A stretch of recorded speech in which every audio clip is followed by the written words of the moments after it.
When a woman speaks out about domestic abuse or navigates the challenges of single motherhood, society almost immediately asks her one specific question: why didn't you choose a better man?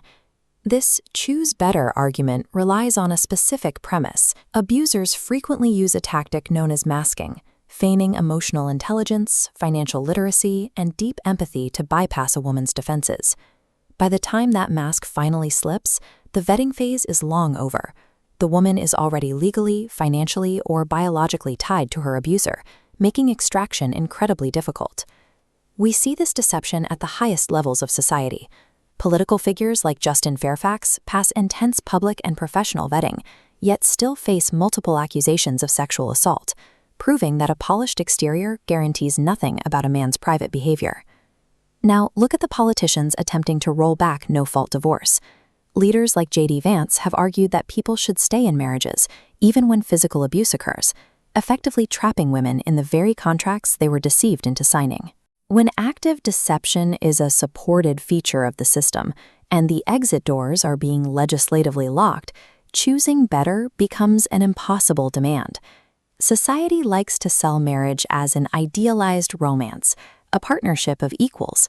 The economic reality frequently functions as a mechanism for extracting resources from women. This animated balance sheet illustrates the dynamic. On one side, we have a woman's inputs, her actual income alongside the massive, invisible, unpaid labor of managing a household. On the other side, we see the negative capital drain from a patriarchal partner, men secretly racking up debt, buying expensive toys on credit, and relying entirely on her uncompensated labor to keep the family afloat. The trap tightens when you look at the structural anchors. If a woman wants to untangle herself from this financial drain, she faces severe penalties. Health insurance is often tied strictly to a husband's employer, and shared credit means his hidden debts legally become hers. This structural imbalance takes a literal toll on the body. Sociological research from institutions like Michigan State University confirms that these exact marital dynamics cause measurable negative health outcomes for married women. Within this structure, marriage functions as a high-risk economic liability, subsidizing male debt at the direct expense of female health and wealth. The threat escalates beyond economics into severe physical danger. A man's heavy reliance on female resources directly correlates to an intense, violent backlash the moment a woman attempts to leave and take those resources with her. Journalistic reporting confirms the grim reality of this dynamic. Data verifies that the primary demographic committing fatal, intimate partner violence aren't random strangers or casual boyfriends. They are legal husbands.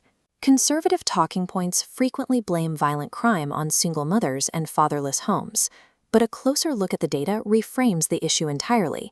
It is the societal socialization of boys, not household structure, that drives male violence. This flowchart maps the actual inputs shaping young men. Peer groups, street culture, media, and ingrained patriarchal norms teach boys early on to equate masculinity with dominance and violence. That massive cultural conditioning vastly overpowers the single, isolated variable of a two-parent home. This conditioning leads to a well-documented phenomenon in criminology known as separation violence. Statistically, a woman faces the highest threat to her physical safety at the exact moment she reclaims her autonomy and files for divorce. Women are not failing to choose good men. They are navigating a society where violence is structurally ingrained and triggered precisely by female independence. This rejection of the traditional marriage contract has expanded into a calculated worldwide response to global patriarchy.